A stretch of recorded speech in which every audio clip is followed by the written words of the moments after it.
Friends, તમારું સ્વાગત છે મારા કિચનમાં. આજે આપણે બનાવીશું હોટેલ કે લારી પર મળે એવું ટેસ્ટી ઇડલી સાંભાર અને ચટણી. આપણે આ સાઉથ ઇન્ડિયન સ્ટાઇલથી બનાવીશું. આ રેસિપીથી તમે 5 થી 6 લોકો માટે ઇડલી સાંભાર ચટણી બનાવી શકો છો. અને આ તમે કોઈ પાર્ટી અરેન્જ કરો કે મહેમાનો માટે સવારનો નાસ્તો હોય કે ફેમિલી માટે કે છોકરાઓને લંચ બોક્સ માટે પણ તમે આ આસાન રીતે ઇડલી સાંભાર ચટણી ઘરે જ બનાવી શકો છો. તો એના માટે આપણે પ્રેશર કુકરમાં અડધો કપ તુવરની દાળ લઈ લઈશું. એને ધોઈ એમાં 1.5 કપ પાણી ઉમેરી દઈશું. એમાં અડધી ટીસ્પૂન હળદર અને 1 ટીસ્પૂન મીઠું ઉમેરી પ્રેશર કુકરનું ઢાંકણ બંધ કરી અને આપણે 4 વિસલ મીડિયમ આંચ પર કરી લઈશું. કુકર થાય ત્યાં સુધીમાં આપણે સાંભારના શાકભાજીનો વઘાર કરી લઈશું. તો એના માટે એક પેનમાં 3 ટેબલસ્પૂન તેલ લઈ લઈશું. તેલ ગરમ થાય એટલે 1/2 ટીસ્પૂન રાઈ, 1 ટીસ્પૂન મેથીના દાણા. તો મેથીના દાણા અને રાઈનું પ્રમાણ તમે વધુ ઓછું કરી શકો છો. આપણે રાઈને ફૂટવા દઈશું અને મેથી દાણાનો કલર ચેન્જ થાય એટલે એમાં 1/4 ટીસ્પૂન હિંગ, 10 થી 15 મીઠા લીમડાના પાન અને 1 મીડિયમ ડુંગળીને આ રીતે મોટી કાપીને નાખી દઈશું. સાઉથ ઇન્ડિયન સ્ટાઇલમાં એ લોકો એના માટે નાની નાની ડુંગળી આવતી હોય છે, એ વાપરતા હોય છે. તો જો તમને એ મળે તો એ પણ વાપરી શકો છો, નહીતર રેગ્યુલર આ ડુંગળી કાપી આ રીતે નાખવાની. ડુંગળીને 3 મિનિટ સુધી સાતળી લેવાની અને પછી આપણે એમાં અડધો કપ દૂધીના ટુકડા અને અડધી સરગવાની શીંગ નાખી એને મિક્સ કરી લઈશું. અને આપણે મીડિયમ ગેસ પર 3 થી 4 મિનિટ માટે દૂધી અને સરગવાની શીંગને સાતળી લઈશું. તો આપણે એને અલગથી નહીં બાફીએ, એને શાકભાજીમાં પહેલાં સાતળી અને પછી આપણે એને થવા દઈશું. ઢાંકી દઈશું, આપણે એને 3 થી 4 મિનિટ માટે થવા દઈશું. 3 થી 4 મિનિટ જેવું થાય એટલે આપણે ઢાંકણ હટાવી મિક્સ કરી દઈશું. અને આપણે એમાં 1 ટીસ્પૂન જેટલું મીઠું ઉમેરી દઈશું અને સાથે સાથે અડધી ટીસ્પૂન જેટલી હળદર ઉમેરી દઈશું. આપણે દાળમાં બાફતી વખતે મીઠું નાખ્યું છે અને આપણે આમાં પાણી ઉમેરીશું, એટલે મીઠાનું પ્રમાણ તમારે તમારા સ્વાદ પ્રમાણે નાખવાનું. આપણે લાસ્ટમાં એડજસ્ટ કરી લઈશું, મિક્સ કરી દઈશું અને આપણે હજી 1 થી 2 મિનિટ માટે થવા દઈશું. તો હું ઢાંકી દઈશ અને 2 મિનિટ માટે થવા દઈશ. અને 1 થી 2 મિનિટ જેવું થાય એટલે તમે જોઈ શકો છો એકદમ સારી રીતે દૂધી સતળાઈ ગઈ છે, સાથે સાથે સરગવાની શીંગ પણ સતળાઈ ગઈ છે. હવે આપણે એમાં 2 થી 3 સૂકા લાલ મરચાં નાખીશું. તમે ડાયરેક્ટ વઘારમાં પણ નાખી શકો છો, પણ બળી જાય એટલે મેં પહેલાંથી નથી નાખ્યા. એને વઘારમાં જ આપણે સાતળી લઈશું. તો સૂકા મરચાં સતળાઈ જાય એટલે આપણે એમાં 2 ટમેટાના આ રીતે મોટા ટુકડા કરી ઉમેરી દઈશું, મિક્સ કરી દઈશું. સાથે સાથે 1 ટીસ્પૂન કાશ્મીરી લાલ મરચું પણ નાખી દઈશું.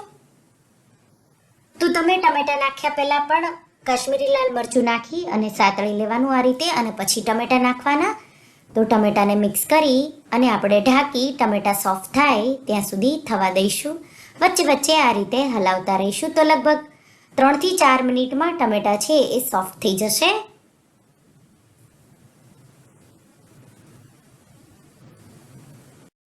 તો 5 મિનિટ જેવું થયું છે. ટમેટા સોફ્ટ થઈ ગયા છે. આપણે ટમેટાને બહુ મેશ નહીં કરીએ, આ રીતે રહેવા દઈશું ટુકડા. અને એમાં આપણે 4 કપ પાણી ઉમેરી દઈશું.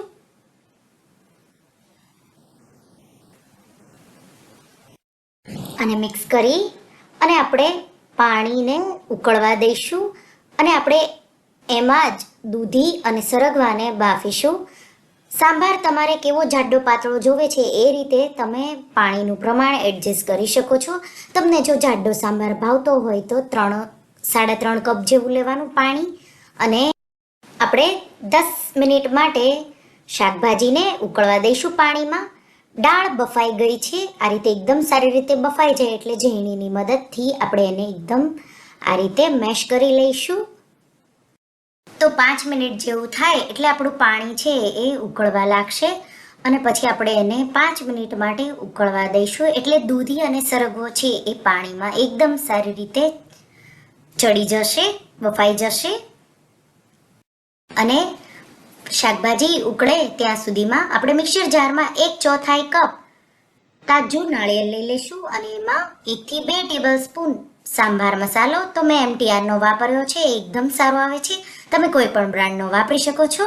તો એને આપણે મિક્સ કરી પીસી લઈશું.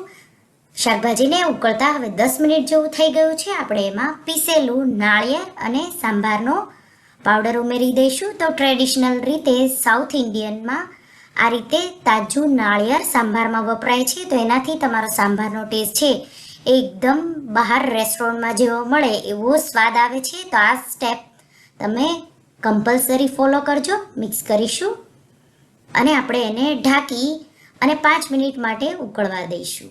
તમને જો જરૂર લાગે કે સાંભાર જાડો પાતળો છે તો એ રીતે તમે અડધો કપ જેટલું પાણી અત્યારે પણ એડજસ્ટ કરી શકો છો. 5 મિનિટ જેવું થાય એટલે આપણે મિક્સ કરી અને એમાં બાફેલી દાળ ઉમેરી દઈશું. મિક્સ કરી દઈશું અને હવે આપણે એને 5 મિનિટ માટે ઉકળવા દઈશું. તો દાળ નાખી તમારે એને 5 મિનિટ ઉકાળો એટલે સાંભાર સારી રીતે ઉકળી ગયો છે. હવે આપણે એમાં 2 ટેબલ સ્પૂન આંબલીની પેસ્ટ, તમારી પાસે આંબલીની ચટણી પડી હોય તો એ પણ નાખી શકો છો. તો મેં 2 ટેબલ સ્પૂન આંબલીનો રસો નાખ્યો છે. મીઠું આપણે સ્વાદ પ્રમાણે એડજસ્ટ કરી લઈશું. તો મેં પહેલાં 2 થી 2.5 ટીસ્પૂન જેટલું નાખ્યું છે. અત્યારે મેં 1.5 ટીસ્પૂન જેટલું ઉમેર્યું છે. સ્વાદ પ્રમાણે તમારે નાખવાનું. અને 1 થી 2 ટેબલ સ્પૂન ગોળ, તમને ગળપણ કેટલું ભાવે છે, ખાટું કેટલું ભાવે છે એ રીતે એડજસ્ટ કરવાનું. મિક્સ કરીશું અને આપણે 1 થી 2 મિનિટ માટે ઉકળવા દઈશું. 1 થી 2 મિનિટ જેવું થાય એટલે સાંભાર આપણો ઉકળીને રેડી થઈ ગયો છે. સાઈડમાં તેલ છૂટું પડી ગયું છે. અને હવે તમને સાંભાર જાડો જો વધારે જોવે તો તમારે વધારે 5 મિનિટ માટે ઉકળવા દેવાનો, નહીંતર સાંભાર તમારો તૈયાર છે. અમુક લોકોને પાતળો ભાવે. સાંભાર ઠંડો થાય પછી પણ જાડો થાય છે. એટલે જો તમે સર્વિંગ 1 કલાક પછી કરવાના હોય તો થોડો આ રીતે પાતળો રાખવાનો અને પછી ગરમ કરી સર્વ કરવાનો. તો સાંભાર તૈયાર છે. હવે આપણે ચટણી બનાવી લઈશું. તો ચટણી માટે આપણે મિક્સર જારમાં 1 કપ તાજું નાળિયેરના ટુકડા લઈ લઈશું. એમાં 2 લીલા મરચાં કે સ્વાદ પ્રમાણે, 1 ઇંચ આદુનો ટુકડો, 10 થી 15 મીઠા લીમડાના પાન, 3 થી 4 ટેબલ સ્પૂન ફુદીનાના પાન, એટલા જ આપણે ધાણા કોથમીર લઈ લઈશું 3 થી 4 ટેબલ સ્પૂન જેટલા. અડધો લીંબુનો રસ નીચોવી દઈશું. 1/4 કપ ડાળિયા, 1 ટીસ્પૂન શુગર ખાંડ નાખીશું, અડધી ટીસ્પૂન મીઠું સોલ્ટ કે સ્વાદ પ્રમાણે નાખવાનું. અને આપણે પહેલાં એને ડ્રાય પીસી લઈશું. ડ્રાય પીસી અને આપણે એમાં 1 કપ જેટલું પાણી ઉમેરીશું. ચટણી તમને કેટલી જાડી પાતળી જોવે એ રીતે પણ તમે પાણી એડજસ્ટ કરી શકો છો.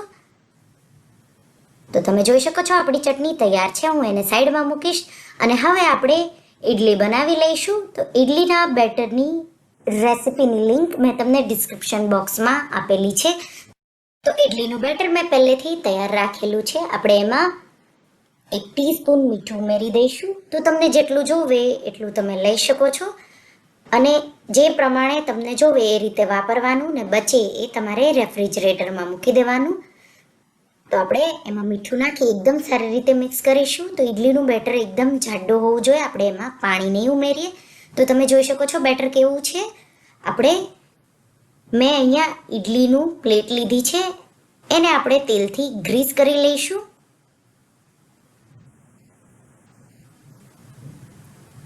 અને ઇડલીના બેટરમાં તમને ઈનો કે બેકિંગ સોડા કાંઈની જરૂર નહીં પડે. એકદમ સાઉથ ઇન્ડિયન સ્ટાઇલથી બેટર બનાવેલું છે મેં. એટલે આપણે એમાં 1 ટેબલ સ્પૂન કે 1.5 ટેબલ સ્પૂન જેટલું બેટર 1 ઇડલીના મોલ્ડમાં આ રીતે ભરી દઈશું.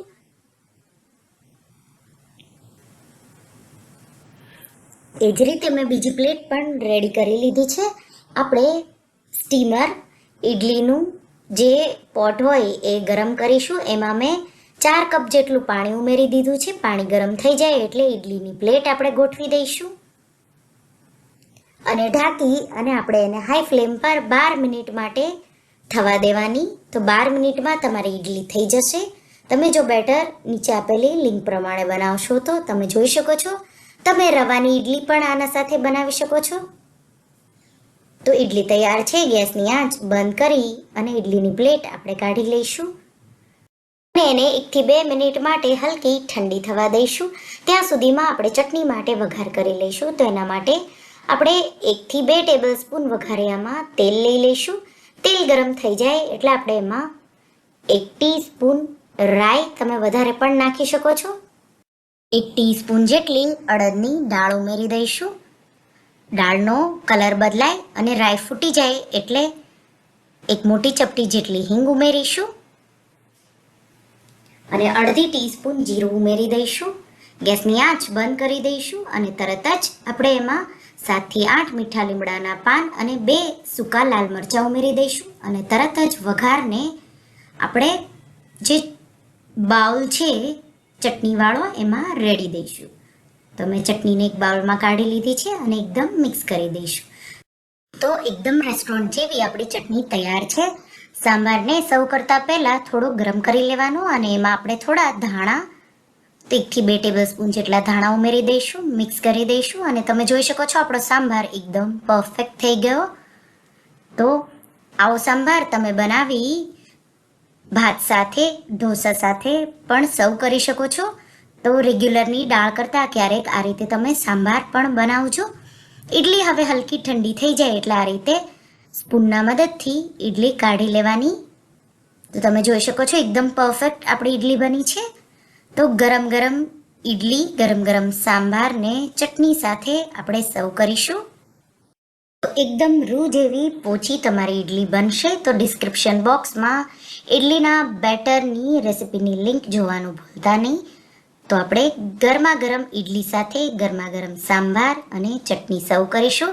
જો તમે ક્યારે આ રીતે હોટેલ જેવું ઈડલી સાંભાર ચટણી લારી પર મળે એવું ન ઘરે બનાવ્યું હોય તો રેસીપી એકવાર જરૂરથી ટ્રાય કરજો.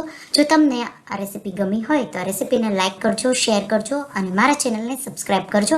અને આવી જ નવી રેસીપી માટે તમે બેલ આઇકન બટનને પ્રેસ કરજો. તો તમે આ સાંભાર ચટણી અને ઈડલીની રેસીપી ટ્રાય કરી મને કમેન્ટમાં જણાવજો કે તમને મારી રેસીપી કેવી લાગી. Thank you.